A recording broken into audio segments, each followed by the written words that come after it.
Mark Sutton joins us now in an exclusive interview. Mark, thanks so much for joining us. But before I get to some of the more recent sort of cyclical-based questions, a long-term structural one, which is to say that the shift to e-commerce, has that been an enormous growth driver for you? Good afternoon, Wilfred. Yes, it has. I mean, it's still a relatively small part of the overall corrugated packaging market, but it's growing double-digit percentages every year. So for us, it's somewhere between 5 and 10% of our total packaging business. Mark, we used to look at international paper, and I know that we often still do, as sort of an economic indicator of what's going on with all of the shipping. Looking at all of the data that you see and the results that you've turned out, what's your assessment of both the global and the U.S. economy?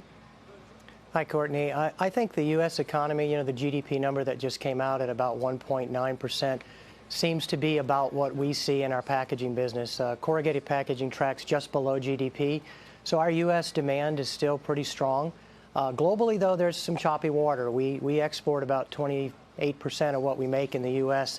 to Europe, Asia, and Latin America, almost in equal thirds to those three markets. And we've seen some demand declines and also some fallout from some of the tariff issues. So we're still navigating through that. We think there was some inventory builds last year in anticipation of all that uncertainty that played itself out through 2019. As we think about all the packaging and we look at that as sort of a driver of economic growth, that can be a good thing. But then, of course, there's also a lot of waste. I know we've been talking about this a lot, especially in the world of retail and e-commerce. I mean, what's your view there on how you deal with that and square the two, from being a successful business, shipping more, but also dealing with the waste of the packaging? It's a great question. I think when you look at our business model, our products start with renewable natural resources, which are trees and recovered fiber, trees grown for that purpose. When we make our products, we use the residuals and generate 70 to 80% of our own energy from carbon neutral biomass.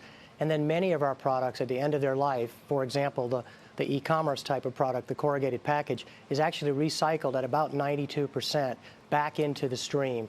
So this is a pretty sustainable business model, and actually, compared to some of the alternatives, a very good way to move products and to enable commerce, renewability at the beginning and recyclability at the end. Mark, we've run out of time, but thank you for joining us here today. Mark Sutton, CEO of International Paper, shares are higher by about 2.4% today.